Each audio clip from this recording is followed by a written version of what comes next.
puisque même le contrôle exercé sur l'action du gouvernement n'a pas toujours un caractère coercitif.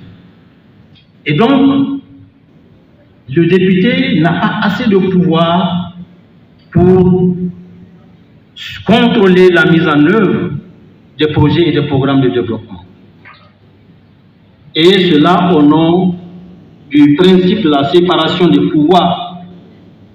Le parlementaire ne peut pas être responsable de la mise en œuvre des projets et programmes de développement.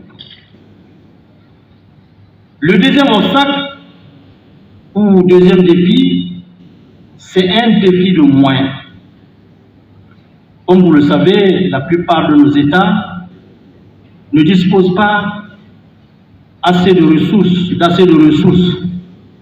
Et donc, lorsque vous n'avez pas les moyens de certaines politiques, il est évident que les problèmes auxquels vous pourrez être confrontés peuvent être multiples.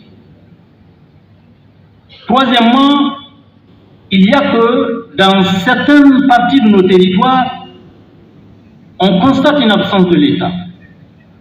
Et lorsqu'il y a une absence de l'État, le parlementaire, même dans le cadre du contrôle de l'action gouvernementale, n'a pas toujours un répondant dans certains espaces.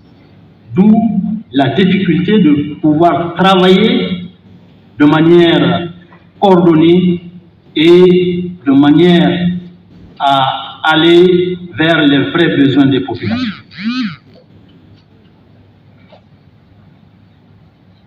Le deuxième point, il s'agit de la mise en œuvre de stratégies efficaces de prévention des violences extrémistes.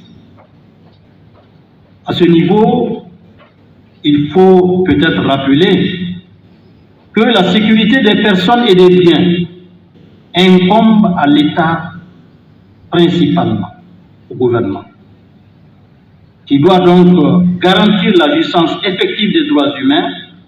La violation de ces droits humains est très souvent à l'origine des violences extrémistes et le rôle du Parlement doit dès lors chercher un équilibre entre droits humains et sécurité des personnes à travers le contrôle de l'action gouvernementale, ce que habituellement nous faisons dans le cadre des commissions d'enquête, dans le cadre des interpellations ou des questions